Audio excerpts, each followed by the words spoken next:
سوال و جواب کے ذریعے دینی معلومات حاصل کرنا یہ ایک قدیم طریقہ رہا ہے جو عہد رسالت سے چلا آ رہا ہے۔ یہ سلف و خلف کا طریقہ ہے۔ خود حضرت جبریل امین علیہ الصلوۃ والتسلیم نے حاضر ہو کر سرور کائنات صلی اللہ تعالیٰ علیہ وسلم سے کئی ایک دینی ضروری سوالات کیے تاکہ لوگوں کی یہ معلوم ہو کہ دین کی باتیں سوال و جواب کے ذریعے حاصل کی جاتی ہیں۔ آج کل ہر دل رنجیدہ ہے اور ہر طبیعت پریشان۔ ایک زمانہ ہوا کہ لوگ طرح طرح کی وباؤں میں، بلاؤں میں، آزمائشوں میں مبتلا ہیں، مگر ان سب کا حل صرف ایک ہے، صبر اور تقوی۔ صبر کا مطلب سمجھتے ہیں، تقوی کا مطلب یہ ہے کہ ہم اللہ سے، اللہ کے رسول سے ڈریں، جن باتوں سے منع کیا گیا ہے ان سے بچیں، اور جن باتوں کا حکم دیا گیا ہے ان کو بروئے کار لائیں، ان کو انجام دیں۔ اتنا کرنا ہمارے لیے کامیابی کی ضمانت ہے۔ لیکن اس کا یہ مطلب نہیں ہے کہ آپ تقوی شعار ہو جائیں، صابر و شاکر ہو جائیں تو بلائیں نہیں آئیں گی۔ ایسا نہیں ہے۔ نیکوں پر بلائیں اور مصیبتیں آتی رہی ہیں اور اس پر انہوں نے ہمیشہ صبر کیا ہے۔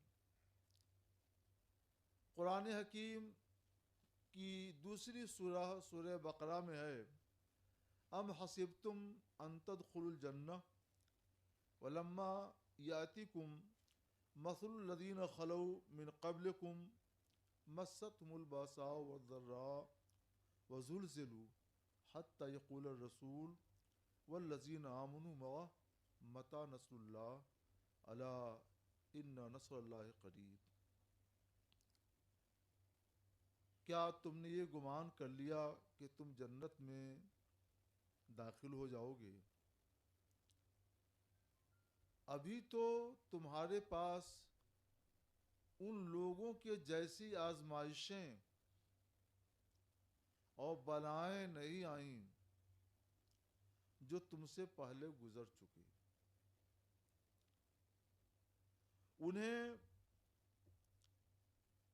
تکلیفیں پہنچی، ضرر پہنچا، طرح طرح کی بیماریوں میں مبتلا ہوئے، وزلزلوا اور انہیں جھنجھوڑ دیا گیا۔ ایسی بلائیں آئیں کہ جیسے انہیں جھنجھوڑ دیا جائے یہ حالت ہو گئی۔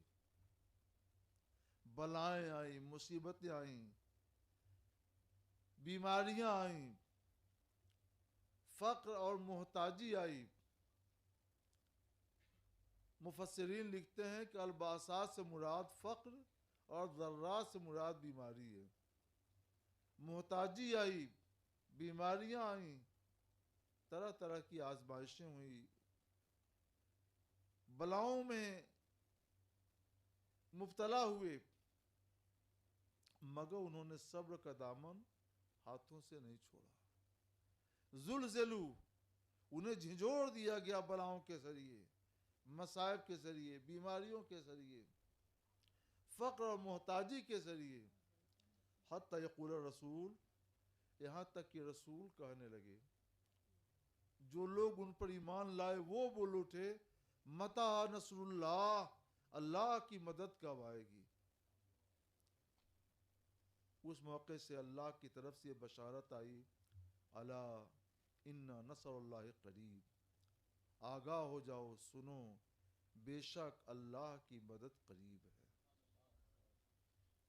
یہ آیت کریمہ آج کے حالات میں ہمارے لیے، آپ کے لیے، سب کے لیے، ساری کائنات عالم کے لیے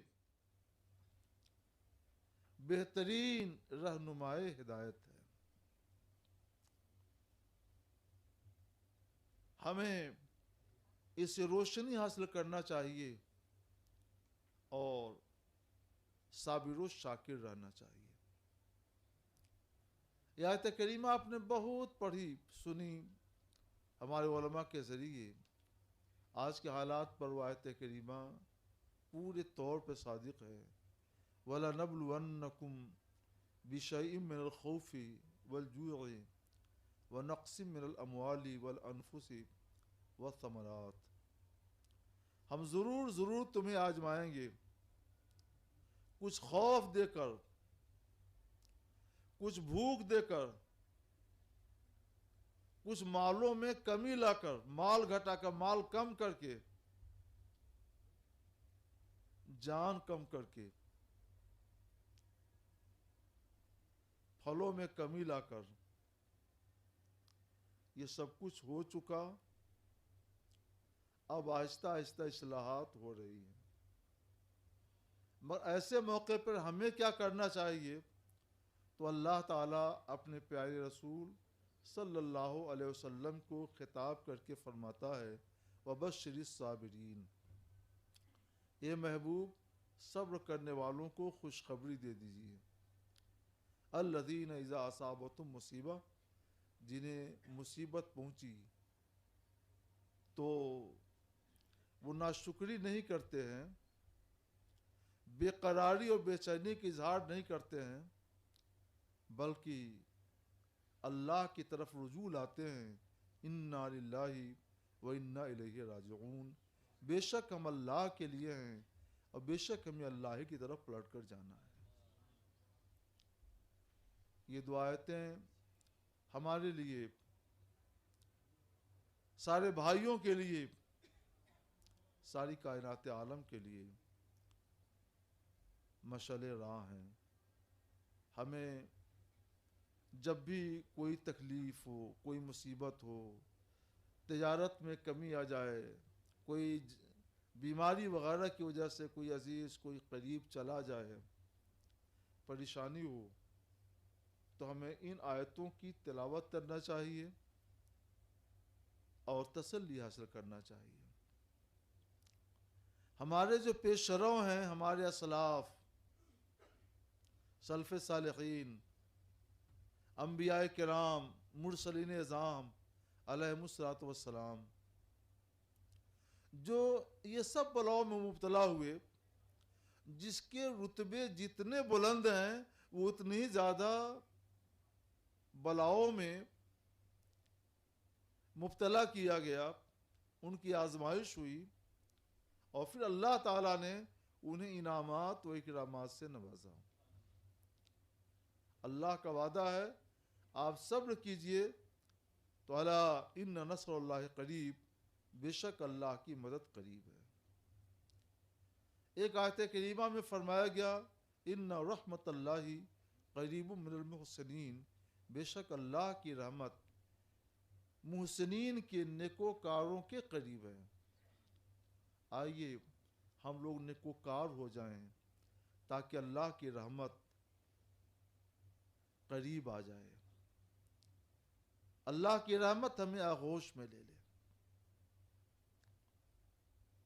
اس کے لیے یہ بزم سوال و جواب منعقد کی گئی ہے کہ آپ اپنی باتیں رکھیں، دین کی ضروری باتوں کو سنیں، سمجھیں اور ان کے مطابق عمل کریں۔ ہمارے علماء، ہمارے مبلغین جو کچھ بھی آپ کو بتاتے ہیں، ان سب کا حاصل ہے صبر اور تقوی، کہ جو بتایا جاتا ہے کہ یہ کرو تو اس پر عمل کیجئے، جن سے بچنے کی ہدایت کی جاتی ہے ان سے بچیے۔ یہ کام آپ نے کر لیا تو آپ اللہ کے امتحان میں کامیاب ہیں، اور اللہ کی رحمت آپ سے قریب ہے۔ اب ہم آپ کے ذریعے آئے ہوئے سوالات سنیں گے اور انشاءاللہ تعالی جو توفیق ملے گی وہ اس کے مطابق مذہب امام اعظم ابو حنیفہ رحمۃ اللہ علیہ کے مطابق کتاب و سنت کی روشنی میں جوابات بھی دیں گے انشاءاللہ تعالی۔ درود پاک پڑھ لیجیے ایک مرتبہ۔ اللہم صلی علی اللہم سیدنا صلی علی مولانا سیدنا مولانا محمد معدن الجود محمد معدل والکرم الجود والکرم وآلہ وصحبہ وآلہ وسلم۔ وبارک وسلم۔ حضرت باتوں کی ابتدا آج میں دانتوں سے کرنا چاہتا ہوں۔ اچھا ماشاءاللہ۔ جی، ہمارے ایک ڈاکٹر صاحب ہیں، انہوں نے وہ ڈینٹسٹ ہیں، تو انہوں نے کچھ سوالات بھیجے ہیں۔ 3 سوالات ہیں ان کے۔ پہلا یہ ہے کہ کیا بریس ٹریٹمنٹ کرنا جائز ہے؟ جو دانتوں میں بریسز لگاتے ہیں، انہوں نے اس کی وجوہات بھی یہاں لکھی ہیں کہ ایسا کیوں کیا جاتا ہے۔ وہ کہتے ہیں کہ دانتوں میں دراڑیں پڑتی ہیں جس سے اس میں بہت ساری چیزیں پھنس کر پھر سڑان پیدا ہوتی ہے، بدبو پیدا ہوتی ہے، یا دانت اندر یا باہر نکلے ہوئے ہوتے ہیں جس سے بدصورتی پیدا ہوتی ہے، جس سے سیلف کانفیڈنس یا خود اعتمادی آدمی کی متاثر ہوتی ہے۔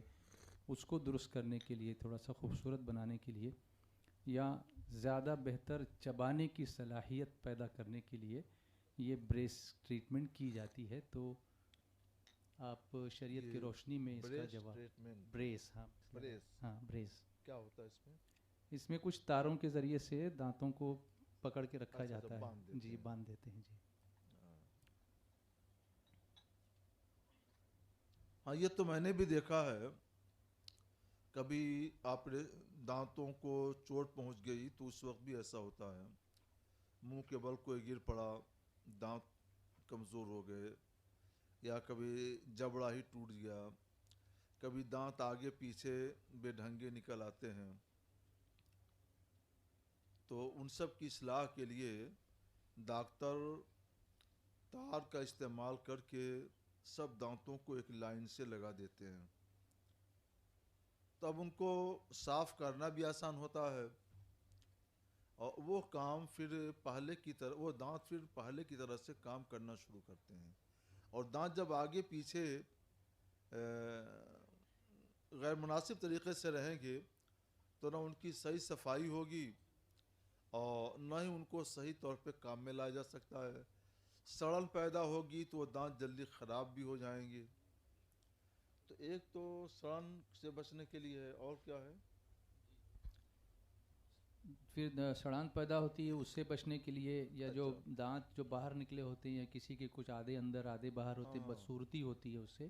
بدصورتی بھی ہوتی ہے، بدصورتی بھی دور ہو جاتی ہے۔ جی، اور پھر چبانے کی جو صلاحیت ہوتی ہے وہ کبھی کبھی آگے پیچھے دانت ہونے سے متاثر ہوتی ہے۔ صلاحیت نہیں ہو پاتی۔ جی جی۔ دانتوں کا ایک بڑا مقصد ہے کہ کھانا چبا کر، اچھی طرح چبا کر کھایا جائے۔ دانت جب آگے پیچھے رہیں گے تو دانتوں کا جو مقصد ہے وہ مقصد فوت ہونے لگے گا، اور دانتوں میں بدصورتی بھی ہوگی۔ خوبصورتی کبھی مقصود ہوتی ہے اور کبھی اس کا وہ خاص مقصود نہیں ہوتی۔ مقصود ہو تو اس کو فقہا جمال مقصود کہتے ہیں۔ اچھا۔ اور اس سے کوئی خاص بڑی منفعت، کوئی خاص فائدہ وابستہ نہ ہو جی، تو اس کو جمال غیر مقصود کہتے ہیں۔ اچھا جی جی۔ تو دانتوں کی یہ جو منفعت ہے، جو جمال ہے، یہ جمال مقصود ہے۔ دانت ایک لائن سے سیدھے ہوں گے تو جمال تو حاصل ہی ہوگا، جی، دانتوں میں کمال بھی پیدا ہوگا۔ اچھا تو یہ جمال مقصود ہے۔ جی۔ تو جمال مقصود کے لیے بھی دانتوں کو تار سے باندھ کر درست کرنا جائز ہے، اور ان میں کمال پیدا کرنے کے لیے بھی ایسا کرنا جائز ہے۔ ان کی جو فطری صلاحیت ہے، جو مقصد ہے دانتوں کی تخلیق کا، وہ فوت ہوتا ہے، تو اس کے حصول کے لیے بھی ایسا کرنا جائز ہے۔ اور دانتوں میں سڑن اور بدبو پیدا ہو رہی ہو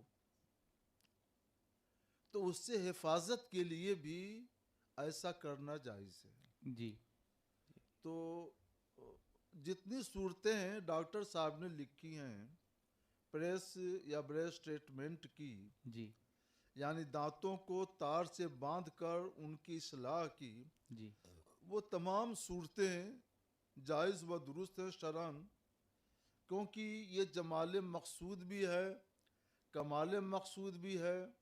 دانتوں سے جو مقصود ہے اس کے مطابق دانتوں کی اصلاح بھی ہے، اور دانتوں کی گندگی اور سڑن کو دور کر کے انہیں صالح بنانا بھی ہے. جی تو یہ چار وجہیں پائی جاتی ہیں جن کی روشنی میں اور جن کے پیش نظر دانتوں کا یہ علاج، یہ طریق علاج جائز و درست ہے. جی اب اگر اس میں کہیں الگ سے کوئی اور بات نہ پیدا ہوتی ہو جو بتائی نہیں گئی ہے جی تو یہ چاروں وجہیں الگ الگ بھی اس ٹریٹمنٹ اور اس علاج کے جواز کے لیے کافی دلیل ہیں. اچھا جی جی. دوسری صورت انہوں نے یہ بتائی ہے artificial tooth implant. Artificial tooth implant مصنوعی دانت باندھنا، ہاں لگوانا. تو اس کی وجوہات جو انہوں نے لکھی ہیں وہ یہ ہے کہ کوئی دانت خراب ہو گیا یا ٹوٹ گیا تو اس کے متبادل کے طور پر، اس کے ریپلیسمنٹ کے طور پر، جبکہ اس دانت کو کسی اور طریقے سے بچانے کی کوئی صورت نہیں ہے. ٹوٹا ہوا دانت ہے، اس کو فائل کر کے بھی نہیں بچا سکتے ہیں اور کسی اور طریقے سے اس کو بچا نہیں جا سکتا، تو اس کی جگہ کوئی دوسرا دانت مصنوعی لگایا جائے. یہ ایک صورت ہوئی.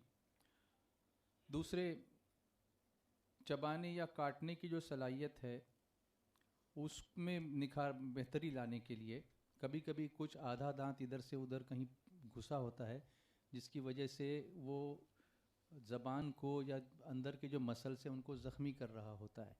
اچھا تو اس کو بھی نکال کر کے وہاں دوسرا دانت لگواتے ہیں لوگ. یا ایک وجہ خوبصورتی پیدا کرنے کی بھی ہوتی ہے، اور کبھی ایسا ہوتا ہے کہ یعنی خوبصورتی پیدا کرنے کے لیے مصنوعی دانت لگواتے ہیں. جی ایک وجہ یہ ہے. اس کا مطلب یہ ہوا کہ صحیح دانتوں کو نکال کر کے، ہاں، یہ خراب یا ٹوٹا ہوا دانت نکال کر کے، جیسے وہ گیپ ہوگا تو اچھا نہیں لگے گا، سامنے کھلا ہوا ہوگا تو وہ مناسب نہیں لگتا ہے، تو اس کو بھرنے کے لیے. یعنی یہ نہیں کہ اپنے اچھے دانت ہیں وہ نکال کے نئے دانت لگائے جائیں، ایسا نہیں ہے. ظاہر سی بات ہے کوئی بھی اپنے اچھے دانت تو کھونا نہیں چاہے گا، لیکن دانت گر گیا ہے اور اسمائل کرتے ہیں تو اس میں گیپ نظر آتا ہے. تو ویسے آج کے زمانے میں کوئی چیز بعید نہیں. ہاں یہ بھی تو صحیح ہے. ایسا بھی ہو سکتا ہے کہ لوگ جو ہے جی خوبصورت بنانے کے لیے ایسا کام کر بیٹھے جی کہ جو قدرتی دانت ہیں جی وہ خوبصورت نہیں لگتے ہیں، کچھ سائز میں بڑے ہوں یا کچھ چھوٹے ہوں، اور اس کو نکال کر کے وہاں پہ سونے چاندی کا دانت لگا دیا جائے تو بڑی چمک پیدا ہو جائے گی.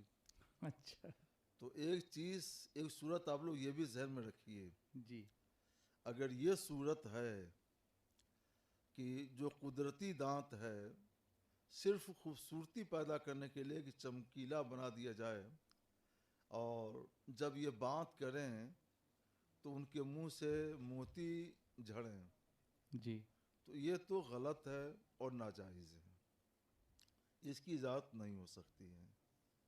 دانت ٹوٹ گئے ہیں، کچھ ٹوٹ گئے ہیں، کچھ پڑے ہوئے ہیں، اس دانت سے کچھ کیا ہی نہیں جا سکتا.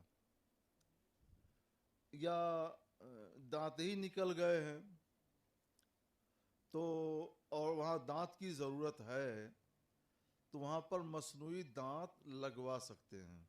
جی اب وہ مصنوعی دانت اچھے سے اچھے جیسے بھی ہوں، جس چیز کے بھی ہوں، لگوانا جائز ہے. سونے کے بھی، ہاں، سونے کے بھی، چاندی کے بھی، جی اور دوسری خوبصورت دھاتوں کے بھی لگوا سکتے ہیں. جی یہ تو دو صورتیں ہو گئیں. جی. اور کیا ہے؟ اور ایک پروسیس ہوتا ہے وہ ڈینٹسٹ کی زبان میں برج پروستھیسس کہتے ہیں اس کو، یعنی 2 دانت ہیں، اس میں سے ایک دانت ٹوٹ گیا ہے تو اس کا اچھا گیپ بھرنے کے لیے. اچھا اچھا. ہاں، 2 2 دانت دانتوں ہیں. کے بیچ میں جیسے داڑیں ہیں، اس میں ہاں سے ایک نکل گئی ہے یا خراب ہو گئی تھی نکال دی گئی ہے، ہاں. تو اس کی جگہ بھرنے کے لیے ایک نیا دانت وہاں پر مصنوعی لگوایا جاتا ہے. لگا سکتے، وہ بھی جی صورت جائز و درست ہے، اس میں کوئی حرج نہیں ہے. جی. یہ سب ضرورت کی صورتیں ہیں. تیسرا سوال انہوں نے یہ کیا ہے، کیا کلی کے بغیر کوئی اور وضو؟ بھی صورت ہو آپ لوگوں جی کی نگاہ میں جی جی تو وہ پیش کر سکتے ہیں، جی ہاں کیونکہ ایک ڈاکٹر کے سامنے جو صورتیں آتی ہیں وہ بیان کرتے ہیں، لیکن کبھی کبھی کچھ مریض ایسے بھی ہوتے ہیں کہ جو اس کے سوا کسی اور حالت سے بھی دو چار ہوتے ہیں جی اور انہیں لگوانا پڑ جاتا ہے، تو وہ آپ پوچھ سکتے ہیں. یہ تو بزم ہی سمجھنے بوجھنے کے لیے ہے. جی جی انشاءاللہ. اگر اس سلسلے میں کسی کو اور اس کے بارے میں کوئی زیادہ مزید معلومات ہو یا پوچھنا ہو تو ہاں وہ پیش کر پوچھ سکتے سکتے ہیں ہیں بلا سوال. تکلف. اب ڈاکٹر صاحب پوچھتے ہیں کہ کیا کلی کے بغیر وضو کر سکتے ہیں، یہ انہوں نے پوچھا ہے، اور اس کی وجوہات یہ دی ہیں کہ دانت نکالنے کے بعد ڈاکٹر 24 گھنٹے تک نہ تھوکنے اور کلی نہ کرنے کا مشورہ دیتے ہیں، اچھا اچھا. تاکہ ہوا یا پانی کے پریشر کی وجہ سے جو منجمد خون ہوتا ہے وہ پھر بہنے نہ لگ جائے، کلاٹ ہو جاتا ہے نا جو ہاں ہاں. زخم میں، اور اس کی وجہ سے پرہیز اگر کریں گے تو زخم بھی جلدی بھر جاتا ہے، یا کبھی مسوڑوں کے اندر کی جو ہڈی ہوتی ہے وہاں تک پانی جانے کی صورت میں شدید درد بھی ہونے لگتا ہے اور بہت زیادہ خون بھی بہہ جاتا ہے، تو وضو اچھا کرنا ہے تو کلی ڈاکٹر کہتے ہیں کہ نہ کریں. اچھا جی اچھا اچھا. پانی سے بچیں. جی پانی سے اور بچیں. کب تک بچنا ہے یہ؟ 24 گھنٹے تک. 24 گھنٹے جی تک. یہ صورت تو مجبوری کی ہے، اور اس صورت میں کلی کیے بغیر وضو کر لینا جائز و درست ہے. جی وضو میں 4 فرض ہیں، آپ نے مبلغین کے ذریعے سنا ہوگا بار بار. پورے چہرے کو دھونا، دونوں ہاتھوں کو کہنیوں کے ساتھ دھونا، سر کا مسح کرنا، دونوں پیروں کو ٹخنوں کے ساتھ دھو لینا، یہ 4 فرض ہیں. یہ 4 فرض آپ نے ادا کر لیے تو آپ کا وضو مکمل ہو گیا. آپ تلاوت کر سکتے ہیں، نماز پڑھ سکتے ہیں، طواف کر سکتے ہیں، ساری باتیں کر سکتے ہیں. وضو میں کلی کرنا سنت ہے، تو جہاں تک ممکن ہو رسول اللہ کی سنت ادا کی جائے. ہمیں تو سرکار کی سنتوں سے پیار ہے، سبحان اللہ. لیکن جہاں مجبوری ہو تو یہ رسول اللہ کی رحمت ہے صلی اللہ کہ اس طرح کی مجبوری کی صورت میں اپنی سنتوں کو چھوڑ دینے کی اجازت بھی عطا کرتے ہیں. یہ سرکار کا کرم ہے ہمارے اوپر، جی سرکار کی رحمت ہے ہمارے اوپر. سبحان اللہ.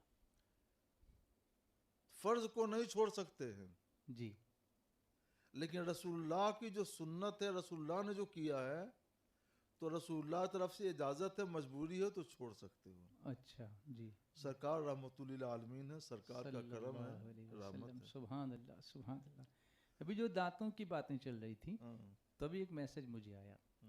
انہوں نے لکھا ہے کہ مفتی صاحب is very right. I know of people who have removed their natural healthy teeth and replaced with false purely for cosmetic reasons. ہمیں ایسے لوگ پتہ ہیں، ہم جانتے ہیں جنہوں نے اپنے اچھے دانت جو قدرتی تھے ان کو صرف اس لیے نکال دیا کہ وہ خوبصورت نہیں لگتے تھے، اور انہوں نے نقلی خوبصورت دانت لگوا لیے. تو اس صورت میں کیا حکم ہوگا؟ تو میں کہہ رہا تھا نا جی کہ آج کی دنیا میں کوئی چیز بعید نہیں ہے. اس طرح کے لوگ پائے جا سکتے ہیں کہ اپنے قدرتی دانتوں کو نکلوا لیں اور ان کی جگہ مصنوعی دانت خوبصورتی کے لیے لگوا لیں. جی یہ صورت ناجائز و گناہ ہے. اللہ. یہ اللہ کی بنائی چیز کو بگاڑنا ہے. جی اور اللہ کی بنائی چیز کو بگاڑنا یہ جائز نہیں ہے۔ شیطان جب اللہ کی بارگاہ سے نکالا گیا تو اس نے اللہ تعالیٰ کو دھمکی دی۔ کیا دھمکی دی؟ تفصیل قرآن پاک میں ہے۔ ان میں سے ایک دھمکی یہ بھی دی تھی وَلَآمُرَنَّهُمْ فَلَيُغَيِّرُنَّ خَلْقَ اللَّهِ، میں ان لوگوں کو یعنی اے اللہ تیرے بندوں کو حکم دوں گا تو وہ اللہ کی بنائی چیز کو بگاڑ دیں گے، بدل ڈالیں گے۔ تو اللہ نے دانت جیسا بنایا، بلا وجہ اس کو نکلوا کر اس کی جگہ پر مصنوعی دانت فٹ کرانا یہ ناجائز ہے، بالکل بلا وجہ ہے۔ جہاں شرعی مجبوری پائی جائے گی، کوئی ضرورت پائی جائے گی، وہاں تو بات الگ ہے، لیکن جہاں کوئی مجبوری نہیں ہے تو وہاں تو اس کی اجازت نہیں دی جا سکتی ہے۔ انگلی کوئی اس لیے کٹوا دے کہ یہاں پر سونے کی انگلی لگوا لے گا، لوگ دیکھیں گے تو سب متوجہ ہوں گے کہ صاحب تو بڑی اچھی انگلی رکھتے ہیں، تو یہ ناجائز ہے۔ انگلی سڑ گئی اور اگر انگلی رہ گئی تو باقی حصے کو بھی سڑاتی جائے گی، تو اب کٹوانا جائز ہے، دونوں کو ایک تو نہیں کر سکتے۔ انگلی میں فرض کیجئے کینسر ہو گیا، ڈاکٹر کہتا ہے کہ ابھی نکال دی جائے یہ انگلی، چھوٹی والی انگلی، تو پورا ہاتھ، ساری انگلیاں، پورا بدن محفوظ رہے گا۔ چھوڑ دو گے دھیرے دھیرے ہاتھ، اور اس کے بعد تم خود چلے جاؤ گے، تو یہ مجبوری کی صورت ہے، انگلی کو نکالنا جائز ہے، مجبوری ہے۔ لیکن خوبصورت سونے کی انگلی لگوانے کے لیے قدرتی انگلی کو کٹوا کر لگا لینا یہ ناجائز ہے۔ قریب قریب یہی حکم ان دانتوں کا بھی ہے کہ اللہ نے جیسا دانت بنایا ہے یہ اس کی شان، یہ اس کی مرضی ہے، ان کو نکلوا لینا اور وہاں پر سونے وغیرہ کے خوبصورت دانت لگوانا یہ ناجائز ہے، بلا وجہ ہے، مجبوری نہیں ہے۔ جی، لیکن اگر اب کسی نے ایسا کر لیا ہو تو وہ کیا کرے؟ ہاں ٹھیک ہے، کسی نے ایسا کر لیا تو ہم دعا کرتے ہیں کہ اللہ اس کے دل میں اپنا خوف ڈالے، آمین۔ شریعت کی پیروی کا جذبہ پیدا کرے، سچے دل سے اللہ کی بارگاہ میں توبہ کر لے تو اللہ اسے معاف کر دے گا۔ اور ڈاکٹر صاحب کیا کریں؟ ڈاکٹر صاحب بھی توبہ کریں۔ اچھا، اب ایک مسئلہ یہ ہے کہ ڈاکٹر صاحب لوگوں سے ہم لوگوں کو بھی صاحب کا پڑتا رہتا ہے، جی، تو بہرحال ڈاکٹر صاحب لوگ جو بھی ہوں ان سے ہماری گزارش یہی ہے کہ ایسا کوئی کیس جاتا ہے تو معذرت کر لیں جی، اور سمجھا دیں جی، کہ یہ شرعاً ناجائز ہے، جی، قرآن پاک اس کو حرام قرار دیتا ہے، تم نہ ایسا کام کراؤ، نہ ایسا سوچو، نہ اس کے لیے ہم سے کہو۔ جی، جب ڈاکٹر یہ کام نہیں کریں گے تو لوگ خود بخود اس طرح کی حرکتوں سے اپنے آپ کو بچا لیں گے۔ انشاءاللہ۔ ڈاکٹر کا تعاون نہیں ملنا چاہیے، ڈاکٹر بھی برابر کا گنہگار ہوگا اگر ایسا کرتا ہے، اس لیے جس ڈاکٹر نے ایسا کیا ہے وہ بھی توبہ کرے، جس شخص نے ایسا کرا ہے وہ بھی توبہ کرے، اور آئندہ دونوں اس سے بچیں۔ سبحان اللہ۔ فرض نماز کے بعد امام صاحب جو اجتماعی دعا مانگتے ہیں کیا وہ سنت سے ثابت ہے؟ اور اگر کوئی مقتدی اس میں شریک نہ ہو سکے تو کیا ہے؟ فرض نماز کے بعد، جی، جی، فرض نماز ہو یا سنت نمازیں ہوں یا نفل نمازیں، ان کے بعد دعا کرنا جائز و مستحسن ہے، اور اس کا ثبوت نہ صرف سنت سے بلکہ کتاب اللہ سے بھی ہے۔ کتاب اللہ، سنت رسول اللہ اور سلف صالحین سبھی سے اس کا ثبوت ہے۔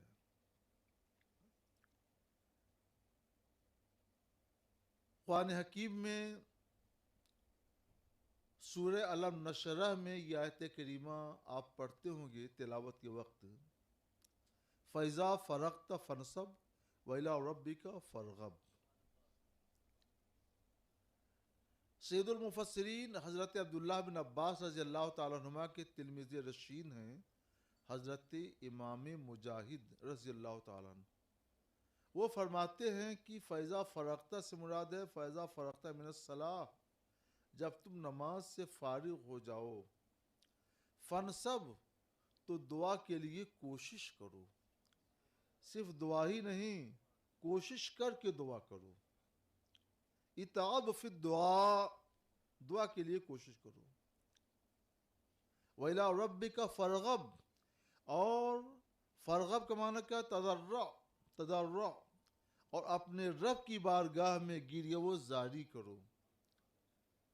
پورے کا خلاصہ یہ ہے کہ جب تم نماز سے فارغ ہو جاؤ تو اپنے رب کی بارگاہ میں رو رو کر، گڑ گڑا کر، تضرع کے ساتھ دعا کرو، خوب دعا کرو۔ تو یہ تو قرآن پاک سے ثبوت ہو گیا۔ اچھا، قرآن پاک میں کسی نماز کو خاص نہیں کیا گیا ہے کہ نفل نماز پڑھو تب ایسا کرو، سنت نمازیں پڑھو تب ایسا کرو، مطلق رکھا گیا فَإِذَا فَرَغْتَ، جب تم فارغ ہو جاؤ، عبادت کر کے تب تم فارغ ہو جاؤ، نماز پڑھ کے جب تم فارغ ہو جاؤ۔ لہٰذا فرض نمازیں ہوں، نفل نمازیں ہوں، سنت نمازیں ہوں، یا کوئی اور بھی عبادت ہو، جیسے تلاوت ہے، قرآن پاک کی تلاوت کر کے آپ فارغ ہو جائیں تو اللہ کی بارگاہ میں دعا کریں، نماز فرض پڑھ کے فارغ ہو جائیں، اللہ کی بارگاہ میں دعا کریں۔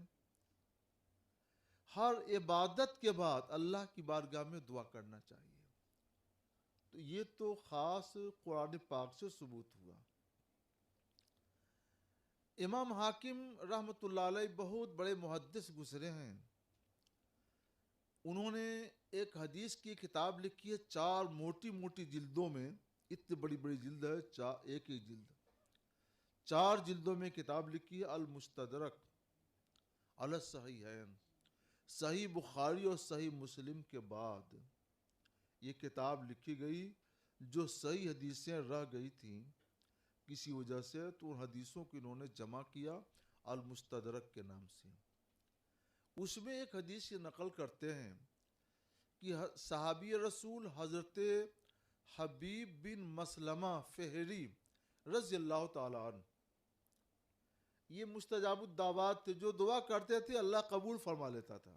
سبحان اللہ، زبان سے بات جو نکلی وہ بات ہو کے رہی، یہ ان کی شان تھی۔ سبحان اللہ۔ کون ہے یہ؟ حضرت حبیب بن مسلمہ فہری رضی اللہ تعالیٰ عنہ صحابی رسول ہیں۔ وہ کہتے ہیں کہ میں نے خود اللہ کے رسول صلی اللہ تعالیٰ علیہ وسلم سے یہ فرماتے ہوئے سنا ہے کہ جہاں مسلمانوں کا اجتماع ہوتا ہے اور ان میں کوئی ایک دعا کرتا ہے اور باقی آمین کہتے ہیں، لَأَجَابَ، تو اللہ وہ دعا ضرور قبول کرتا ہے۔ سبحان اللہ، سبحان اللہ۔ سلام پھیرنے کے بعد جماعت سے جو نماز ادا کی گئی، تو سلام پھیرنے کے بعد جو نمازیوں کا مجمع ہے، یہ سب سے اچھا اجتماع ہوتا ہے، اللہ کے گھر میں ہے، اللہ کی بندگی کے لیے یہ لوگ جمع ہوئے ہیں، نماز پڑھ کے فارغ ہوئے ہیں، اس سے اچھا اجتماع اور کیا ہو سکتا ہے؟ سبحان اللہ۔ اور سرکار فرماتے ہیں کہ جو اجتماع ہو اور اس میں کوئی دعا کرے اور باقی لوگ آمین کہیں تو اللہ وہ دعا ضرور قبول فرماتا ہے۔ تو سنت رسول اللہ سے ثابت ہوا نا، یہ اللہ کا شکر ہے کہ یہ بھی ہمارا اجتماع ہے اور اچھا اجتماع حسن ہے، سبحان اللہ۔ سنت نبوی کے مطابق ہے۔ تو انشاءاللہ اس اجتماع میں بھی جو دعا ہوگی اور آپ سب لوگ آمین کہیں گے، اللہ اسے قبول فرمائے گا۔ سبحان اللہ، آمین، سبحان اللہ۔ ایک جنازے کا موقع ہے کا واقعہ ہے کہ حضرت عبداللہ بن عباس رضی اللہ تعالیٰ عنہما، یہ بھی بڑے مستجاب الدعوات تھے، انہوں نے اپنے ایک آدمی سے کہا، دیکھو کیا 40 آدمی کے قریب جمع ہو گئے؟ تو دیکھا انہوں نے، آ کے بتایا، رپورٹ دی کہ ہاں 40 آدمی قریب جمع ہو گئے. تو گئے اور نماز جنازہ پڑھائی. اس کا مطلب کیا ہے کہ جب 40 آدمی کا مجمع ہوگا تو یہ لوگ جنازے میں کیا کرتے ہیں؟ دعا ہی تو کرتے ہیں نا. تو امام دعا کرتا ہے، باقی لوگ بھی دعا کرتے ہیں. ان میں کچھ نہ کچھ اللہ کے ایسے نیک بندے ضرور ہوتے ہیں جن کی دعا اللہ قبول فرماتا ہے. تو اور نمازوں کے بعد دعا کرنا یہ سلف صالحین کا بھی طریقہ رہا ہے. اس لیے یہ جائز و درست ہے، اس میں کوئی حرج نہیں ہے. اگر کوئی عذر پیش آ جائے، مثلا کسی کو پیشاب لگ گیا اس لیے وہ چلا گیا، تو اس پر اعتراض نہ کیا جائے. عذر کی وجہ سے کوئی جانا چاہے جا سکتا ہے، لیکن جنہیں کوئی عذر نہیں ہے تو یہ ان کی سعادت ہے، خوش نصیبی ہے کہ وہ بیٹھے دعا میں شریک ہوں، آمین کہیں، پھر جائیں. سبحان اللہ. حضرت پھر وہی دانتوں والی بات آ گئی، پھر کویشچنس آ رہے ہیں، پھر اور ڈاکٹر صاحبان بھی اب آن لائن آ گئے ہیں، یعنی وہ سب دیکھ رہے ہیں. اور پوچھا ہے کہ کیا روزے کی حالت میں بھی دانتوں کا ٹریٹمنٹ کیا جا سکتا ہے؟ کبھی کبھی درد کی شدت کی وجہ سے پین کلر انجیکشنز دینے پڑتے ہیں اور روزہ دار ہے وہ، تو اس وقت کیا ٹریٹمنٹ کیا جائے، کیسے کیا جائے؟ اگر درد کی شدت ہے تو ٹیبلیٹ تو نہیں دے سکتے ہیں، روزہ چلا جائے گا. لیکن درد کا انجیکشن لے سکتے ہیں اگر برداشت نہیں ہو رہا ہے. جہاں تک ہو سکے بچا جائے. نہیں بچ سکتے ہیں تو درد کے سکتے ہیں، یہ جائز ہے. اس سے روزہ خراب نہیں ہوگا، ٹوٹے گا نہیں. اور ایک انجیکشن وہ لوگ اندر دانت میں لگا دیتے ہیں تاکہ وہ سن ہو جائے. تو احتیاط کے ساتھ لگائیں کہ حلق کے اندر کوئی دوسری چیز نہ جائے، اور جاتی بھی نہیں ہے تو اس میں بھی کوئی حرج نہیں ہے. دانتوں کی صفائی کرتے ہیں، درد شدید ہے اور علاج ضروری ہے، تو اس میں کچھ ایسی دوائیں ڈالتے ہیں جس کی وجہ سے اس کا کچھ ذائقہ محسوس ہوتا ہے. تو اس احتیاط کے ساتھ ڈالیں کہ ذائقہ دانتوں ہی تک رہے، گلے کے اندر نہ جانے پائے. تو شدید درد کی صورت میں اس کی بھی اجازت ہے. شدید درد نہ ہو، بے چینی کا درد نہ ہو، تو اس دوا سے جس کا ذائقہ محسوس ہوتا ہے رمضان کے دنوں میں بچنا بھی چاہیے اور بچانا بھی چاہیے. علماء نے لکھا ہے کہ رمضان کے دنوں میں روزے کی حالت میں کوئی چیز چکھنے سے روزہ مکروہ ہو جاتا ہے. مکروہ ہونے کا مطلب یہ اللہ کو ناگوار ہے. ہم روزہ رکھتے ہیں تاکہ اللہ راضی ہو جائے اور کام وہ کریں جس سے جو اللہ کو ناگوار ہو. تو یہ دونوں باتیں میل نہیں کھاتی ہیں. اس لیے جہاں تک ہو سکے اس سے بچنا چاہیے. مجبوری ہے، کوئی دانت کے درد سے بے چین ہے، اس لیے صفائی ضروری ہے، تو مجبوری ہے، اس وقت اس کی اجازت ہے. جی، ایک سوال ہے آن لائن ایڈورٹائزمنٹ کے تعلق سے، آن لائن اشتہارات، اس سے ہونے والی آمدنی کا کیا حکم ہے؟ آن لائن اشتہارات، جی، اس کے لیے ایک ضابطہ شریعت نے دیا ہے کہ جائز کام پر اجرت اور مزدوری لینا جائز ہے، اور ناجائز کام پر اجرت اور مزدوری لینا ناجائز ہے. آن لائن جس چیز کا اشتہار دیا جا رہا ہے اب اس پر نظر ڈالیے